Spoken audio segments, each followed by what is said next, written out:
Hello everyone, myself Dr. Rajesh Badigar, JSS College, Gokak. Well, in the last video, I have discussed about the shapes and orientation of d orbitals, and in this video, I will discuss about the crystal field theory with reference to octahedral complexes.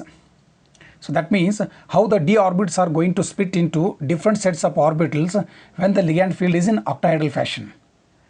So in order to know that one, let us see the arrangement of these 6 ligands around the centrometal ion first. So that means octahedral means octa means 8. That doesn't mean that 8 ligands are involved in the complex formation. Instead of 8, only 6 ligands are present in the octahedral complexes, but the structure of the complex resembles the, or it looks like the octahedron. So that is why it is called as an octahedral complex. Now the arrangement of ligands around the centrometal ion, 6 ligands around the centrometal ion is as shown in this figure 1. And all the ligands are approaching the centrometal ion in x, y, z directions. That means first ligand, second, third, fourth, fifth and 6th ligands are attacking the centrometal ion in the x, y, z fashion. But this ligand arrangement is exactly octahedral fashion. So that can be realized just by comparing this one with the octahedron structure. Now, if I take this whole system and if I insert in an octahedron structure, let us find out the position of each ligand and metal here. Now I will insert this one in octahedron structure.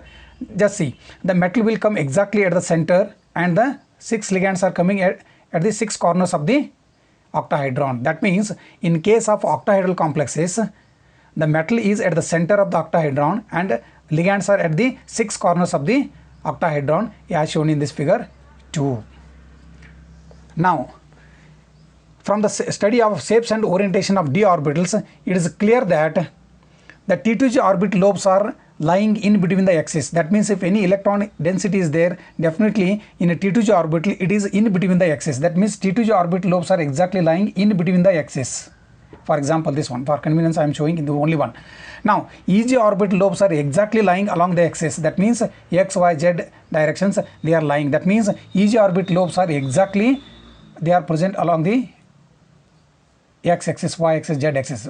Okay, so that means if any electron is there, that means in EG orbital the electron density will be definitely on the axis or y axis or z axis. So like that.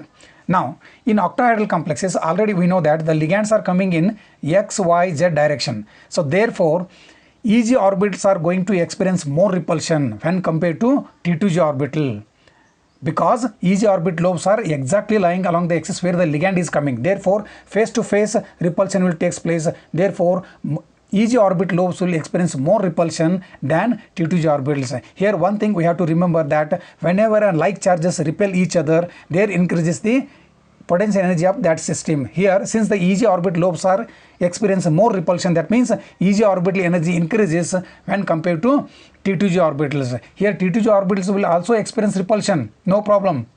But when compared to EG orbitals, the repulsion is less because the electrons are exactly in between the 2 axes, but the ligands are coming in x, y, z direction. Therefore repulsion will be less in case of T2g orbitals when compared to EG orbital.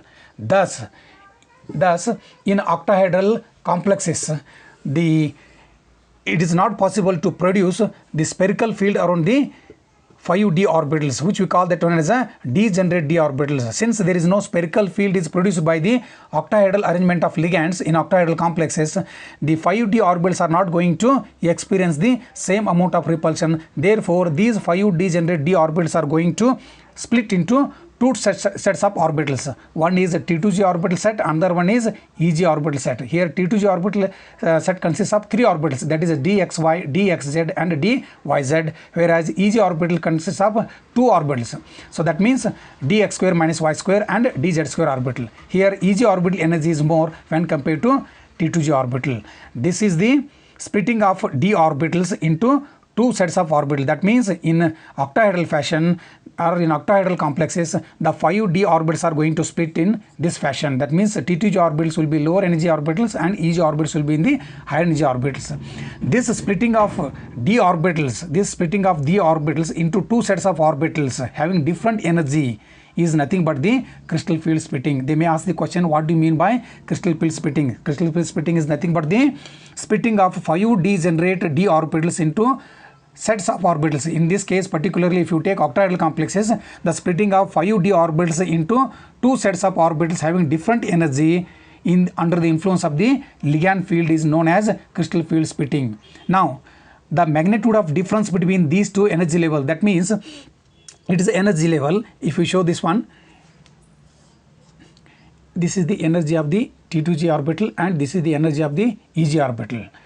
This orbital set is in free state. That means before complex formation all the 5 d orbitals are having same energy, and we call this one as a degenerate d orbital. But in case of octahedral complexes, this degeneracy is destroyed and these 5 d orbitals are going to split into 2 sets of orbital, that is EG orbital and T2G orbital. Now the difference between these two energy levels, for example T2G orbital energy is suppose X and EG orbital energy is Y.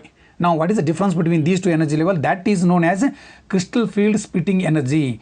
Crystal field splitting energy is represented by delta. Since we are concerned with respect to octahedral complexes particularly, we can represent this one by delta O. That means crystal field splitting energy in case of octahedral complexes is represented by delta O. Here O represents the octahedral. That means crystal field splitting energy in case of octahedral complexes.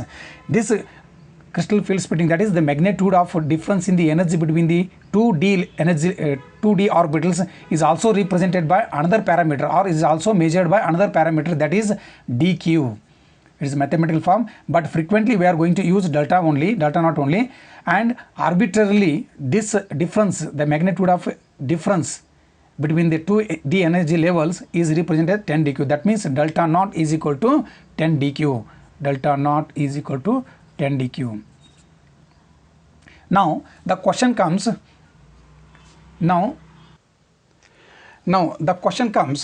how much amount of EG orbital has increased, how much amount of T2G orbital has increased. So in order to know exact quantity of the increase and decrease of energy with respect to EG and T2G orbital, it is necessary to consider the average energy of the metal ion or average energy of all the 5D orbitals in spherical field. That we have to take it as a 0 and as a 0 as well as reference energy level, which is also known as barycenter. That means by considering the average energy of a metal ion in a spherical field, spherical ligand field as a 0, we can illustrate or we can depict the crystal field splitting in octahedral complexes as shown in figure 3. So that means by considering the average energy of 5D orbitals in a spherical field or average energy of a metal ion in a spherical field as a 0. That means don't get confusion here, because the energy of a spherical field is around, if it is Z, if it is M, don't think that energy is M, because we have to consider this average energy of a metal ion in a spherical field as a 0. Energy is equal to 0 for these 5D orbitals. From this reference, this is also known as barycenter. Okay, from this reference, how much amount of EG orbital energy has increased, how much amount of T2G orbital energy has decreased, we can easily calculate that one. So therefore, by considering the average energy of a metal ion in a spherical ligand field as a 0, the crystal field splitting in case of octahedral complexes can be shown as shown in figure 3. So that means in before complex formation, 5D orbitals are in a degenerate state, and once it reaches the spherical field, that means average energy of these 5D orbitals in spherical field. Okay, from this onwards, already we have seen EG orbital lobes are experiencing more repulsion, hence their energy increases. Therefore we are going to represent the out of 5 orbitals, 2 orbitals are EG orbitals. Therefore we are representing EG orbitals as a higher energy orbital. Similarly, the T2G orbitals, which consists of 3 orbitals, we are representing that one as a lower energy orbital. So that means it is higher energy orbital. Now whatever we have discussed already, the crystal field splitting energy between the T2G and EG orbital is now again it is same only. It is represented by delta naught, that is magnitude of difference in the energy levels of T2Z and EZ is denoted by, in octahedral complex it is denoted by delta naught, or it is also represented by 10 dq value. Now it has been observed that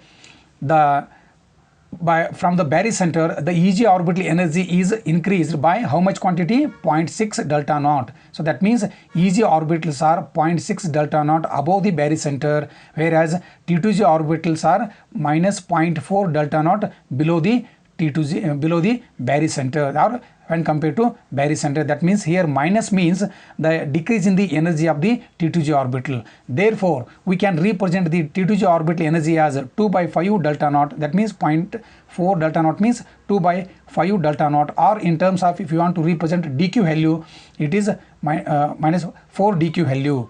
Similarly, EG orbital energy can be represented as 3 by 5 of delta naught, or 0.6 delta naught, or in terms of dq value it is 6 dq. Thus, in case of octahedral complexes, the crystal field splitting in octahedral complexes is this one. In exam, they may ask, explain the crystal field splitting with reference to octahedral complexes. So for that, you have to write this diagram. Instead of this one, we have to write this one. It is better to represent neatly. That means we have to write the figure number 3. This is the crystal field splitting in case of octahedral complexes. In octahedral complexes, the orbitals are split into T2Z and EZ. Now, here T2Z means, T means triply degenerate. That means all the 3 orbitals are having same energy. Now we cannot say that all the 5d orbitals are degenerate state, because this 5d orbitals are split into 2 sets of orbital. One is lower energy orbital, another one is higher energy orbital. Therefore, we cannot say all the 5d orbitals in octahedral field as a degenerate states. The degeneracy has destroyed here.